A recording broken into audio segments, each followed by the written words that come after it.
As the alien spacecraft became larger on the main screen, used defiant Captain Jake Morrison stood on the bridge. Sweat trickled down his brow as his hands clutched the armrests of his captain's chair. Everything had to go flawlessly because this was humanity's first actual encounter with another sentient race. Lie, the Defiant, was the best ship on Earth. Building and utilizing all of the advanced technologies had taken 20 years. The human race had evolved. The engines hummed with silent power, and the hull shone with new emplating, NG-ing. Jake was honored to be in charge of such a ship. He questioned whether their best efforts were sufficient, though as he observed the enormous alien fleet waiting for them.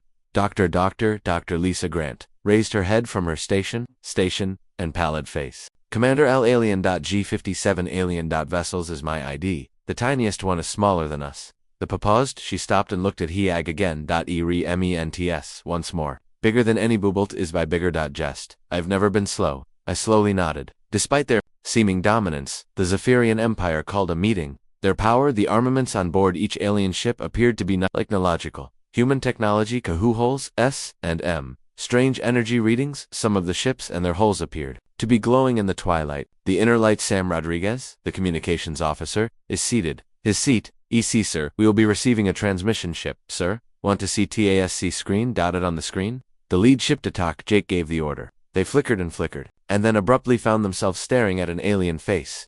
Admiral Keth, the Zephyrian Empire, did not meet expectations. Had anticipated, his eyes were entirely black with no white portions, and his skin was gray with little scales. When he talked, his voice sounded like metal. Aero KEXTAR. KEXTAR. The people that need to meet are you. His encounter, his statements, had a contemptuous, icy tone as they passed through the translation system. Your species wants to become a member of the TCO community. C community. It's funny, just Morrison, Admiral, or Admiral Emma Morrison, we arrive in peace, hoping to establish trade and goodwill between our peoples. Kexer uttered what could have been laughing. Friendship, you primitive beings hardly comprehend travel. Your spacecraft is made of rough metal.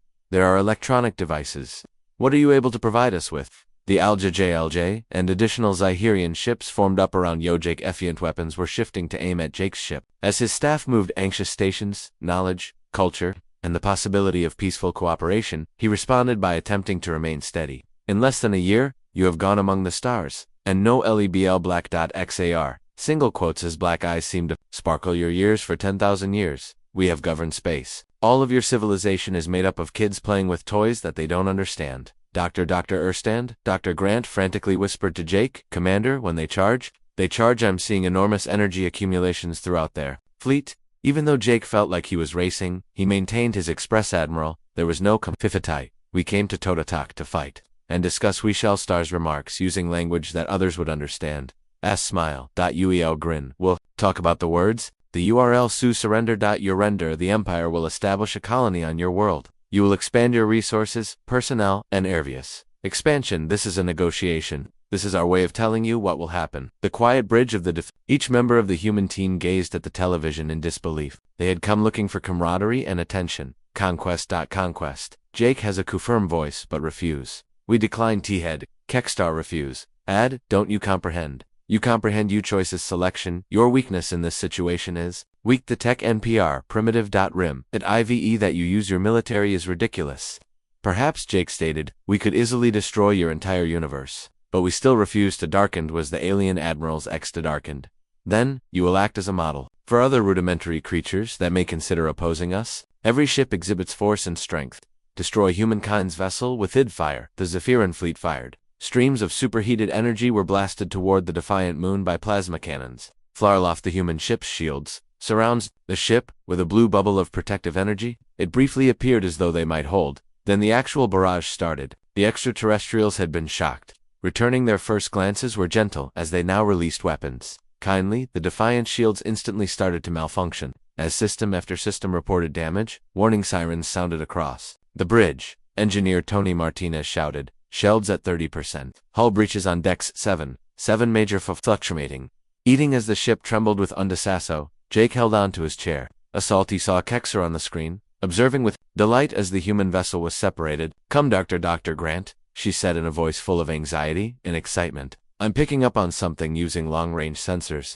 NCRs. Something large, traveling at a tremendous rate of speed. Asked. Another Zetharian ship? No, sir. The energy signature differs entirely. ABL is moving more quickly than anything should, and it's approaching. The Zephyrin fleet's weaponry fire abruptly stopped. As their sensors picked up information, they could see on the screen that uncertainty was spreading among the alien ships. The same readings that are unattainable. The picture of Admiral Kekstar flashed back. AC Kanta. The screen, what is this? His what comes close to Fellfleet, EET. Jake's scion officer caught his eye. Dr. Grant was looking at her wizened tools. ES.S Commander. She muttered, her hands shaking as she handled the knobs. Diwa whispered.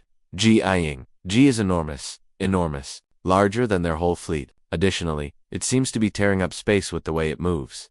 A-Stot itself, the stars on the big screen, started to shift. NJ space itself appeared to be split, and a darkness that was deeper than the vacuum started to form. Both humans and aliens stared in horror as the blackness expanded around them and something emerged from within. From what appeared to be a rift in reality itself, a ship was emerging. However, this ship was unlike any others that anyone had ever seen. It appeared to exist in multiple locations simultaneously and was large and angular. Some of it seemed to be solid, while other parts seemed to come and go, with a sound that somehow made its way through the vacuum. The newcomers adapted to the typical surroundings. Itself it was a deep, resonating tone that both the human and alien crews heard in their bones. It discussed strength beyond comprehension. Rodriguez, the communications officer, glanced up from his post and said, "Commander, we're getting a transmission. The new ship is the source of it. They are human, sir." It was as though someone was making a hole in the universe itself as the darkness in space widened. There was nothing but spinning black emptiness inside the hole. While the edges of the tier blazed with colors that had no names, the roar it produced filled the hearts of everyone on the human and alien ships with icy horror. The oddest vessel anyone had ever seen emerged from this impossibly small hole in space. The resulting vessel was massive, easily 3 times the size of the biggest battleship in Zephyrian history. However, it wasn't size that made it horrifying. The ship seems to have been constructed from carelessly welded fragments of other ships. For their appearance, the hull was black and rugged in places and smooth and silver in others. Certain parts appeared to be composed of metal that moved and changed like liquid. Other portions seemed transparent, revealing interior passageways, and rooms that looked much larger than the space they took up. In utter bewilderment, Dr. Lisa Grant gazed at her instruments. "Commander Morrison, this is not logical. The spacecraft is 800 meters long, according to my sensors, but it is actually 8,000 meters long. The same scanners are providing both readings." Commander Jake Morrison gazed in increasing awe at the extraterrestrial spacecraft. Instead of traveling through space like other ships, the ship appeared to persuade space that it was already where it desired to be. Without any time elapsed, it was close 1 minute and far away the next. Admiral Kekstar was yelling commands at his sailors on the Zephyrian flagship. Anger and terror filled his black eyes. "What's that? From where did it originate? Get me solutions that are targeted." Right away, a smaller, 4-armed alien who served as his weapons officer labored feverishly at his controls. "Our targeting systems are unable to lock onto the ship, Admiral. The target appears to be in a different place each time we attempt to aim. It is simultaneously everywhere and nowhere, according to our computers." The enigmatic vessel settled into what seemed to be a typical area.